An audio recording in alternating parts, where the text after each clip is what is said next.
Noon arrived, and the female employees all stood up at once and headed to the break room in a group. Some of them had their purses and cell phones, ready to go out for lunch. Most of the men preferred eating out. Watching almost everyone leave, I took my lunch box out of my bag and opened the lid. That's when Sam peeked over my shoulder from behind. John, you brought that cheap-looking lunch again? He always ate out, but he probably delayed his departure just to tease me. When he came back from lunch, he'd always boast loudly, "I ate at this famous French restaurant that was in a magazine," or "the midday set meal at the traditional restaurant was amazing." He always flaunted his wealth, being a college grad from a rich family, and has been looking down on me, a high school grad from a poor background, ever since we started working. I lost my parents in an accident when I was in elementary school, and my grandma raised me ever since. She had her own business, so we got by, but I didn't get new stuff like other kids, nor could we afford luxuries. Being made fun of for being poor was a regular occurrence, but my grandma would always cook my favorite meals. Eating delicious food can make you forget your sorrows. She'd say, It'll make you want to keep going the next day. whenever I had her meals and talked with her, my spirits were lifted. Her meals are what kept me going. So, when Sam mocked the lunch box my grandma poured her heart into, I couldn't stand it. I retaliated with, "This is a homemade lunch my grandma made for me. Don't make fun of it. And why does it matter to you what lunch I bring?"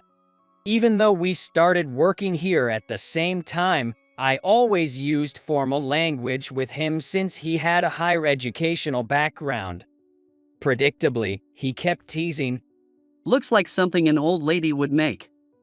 The colors are all off, and everything's just brown. The whole office smells like stew now because of you. Think of your colleagues who have to work here. No one else ever complained about eating lunch at the desk. Even our manager brings his own lunch box made by his wife. It was clear he was just bullying me.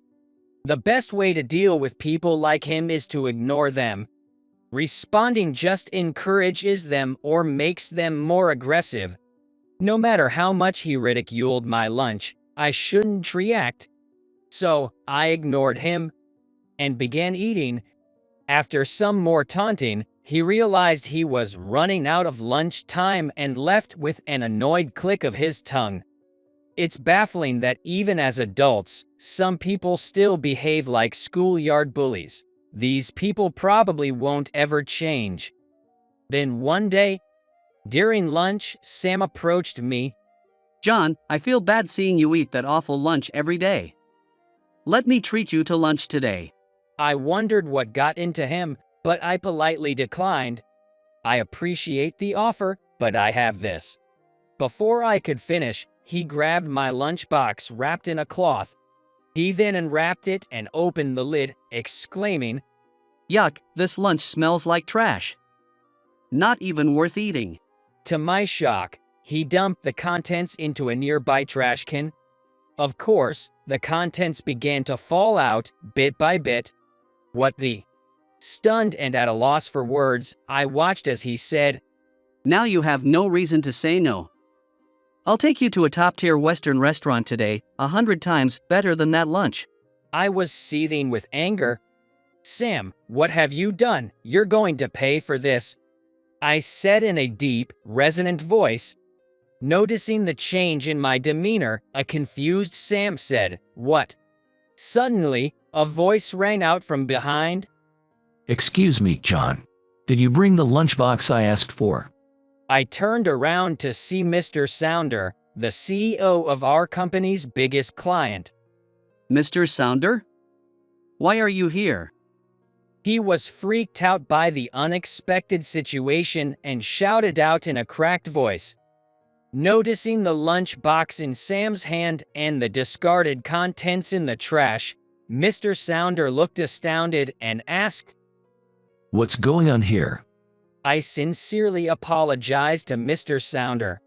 I'm terribly sorry. The truth is, my grandma packed a lunch for you with some of your favorite deli dishes, but I am unable to deliver it to you anymore. My grandma owns a deli, and Mr. Sounder was a regular there. Since he moved away, he hadn't been able to visit the deli as often. So, knowing that I had a meeting with our CEO today, he'd asked me to bring him a lunchbox. Mr. Sounder's gaze was fixed on the food in the trash can. Who threw this away? Though he phrased it as a question, his tone was confident. Sam visibly flinched. It was me. He replied with a disappearing voice, his face pale as though he might faint at any moment. What gave you the right to throw away someone else's lunch? How could you do something so terrible? Mr. Sounder's voice of anger echoed throughout the office. The manager, who was enjoying his wife's packed lunch, rushed over and immediately apologized to Mr. Sounder. I deeply apologize for our employees' behavior. Even though he didn't fully understand the situation, he knew better than to upset an important client. Realizing the gravity of what he had done, Sam also apologized with the manager. I'm so sorry. I'll buy you a comparable lunch right away. However, this only deepened the frown on Mr. Sounder's face. You don't get it. Do you know why I specifically asked him to bring me that lunchbox? It was filled with dishes his grandma made with love. If I wanted a store-bought lunch, I would have gotten one myself. At a loss for words, Sam began to cry. But Mr. Sounder coldly responded. You should be apologizing to John and his grandma, not me. It's quite unsettling to think that we have such an irresponsible employee. I pulled out another lunchbox from my bag and handed it to him. I'm not sure if it has your favorite deli dishes, but this is a homemade lunchbox my grandma packed for me. Would you accept this one instead? He was taken aback. But isn't this your lunch? I nodded reassuringly. It's okay. I'll just have Sam treat me to lunch today. This time, it was Sam's turn to be surprised. Holding the lunchbox I gave him, Mr. Sounder said, "For John's sake, I won't mention this again.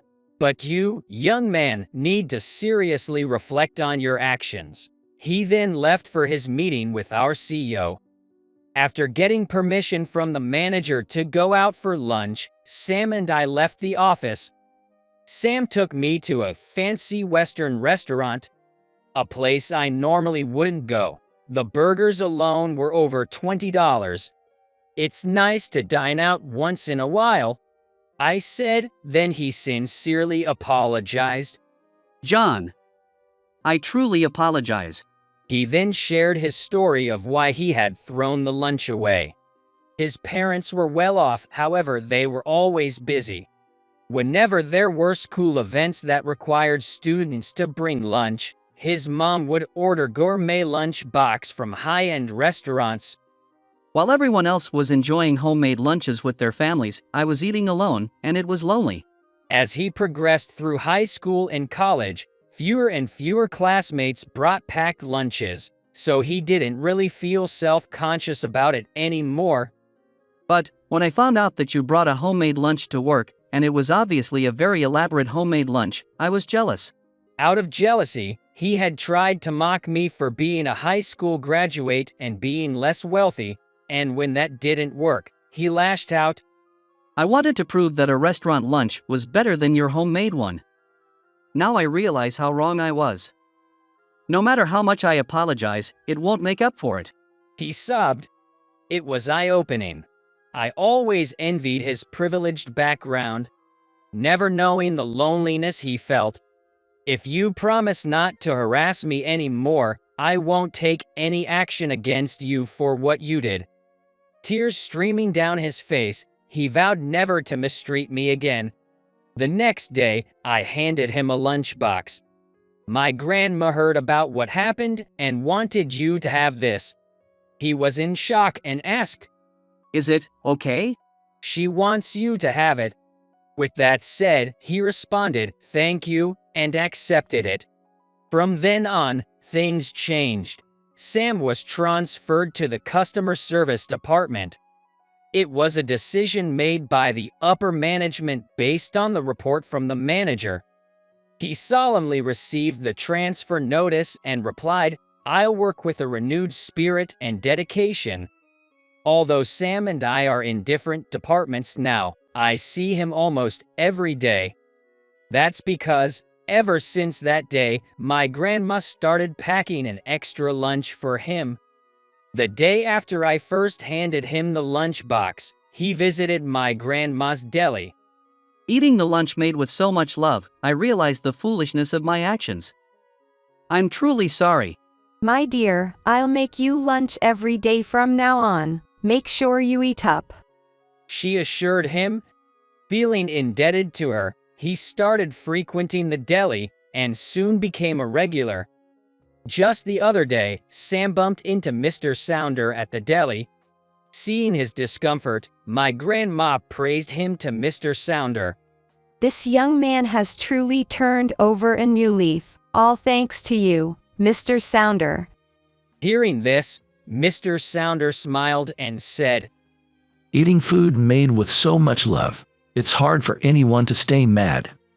He then patted Sam on the shoulder and said, Keep up the good work. Sam nodded vigorously and replied with a strong yes. On weekends, Sam started helping out at my grandma's store, becoming like another grandson to her. I did wrong. He confessed, but I'm grateful for this chance to connect with John and others because of it. The mischievous look he once had was now gone, as if a weight had been lifted from him. Me too, I added. Any tension between us vanished, and he became one of my best friends. After 2 years in customer service, it was announced in April that Sam would be returning to my department. I'm sure we'll become great work buddies,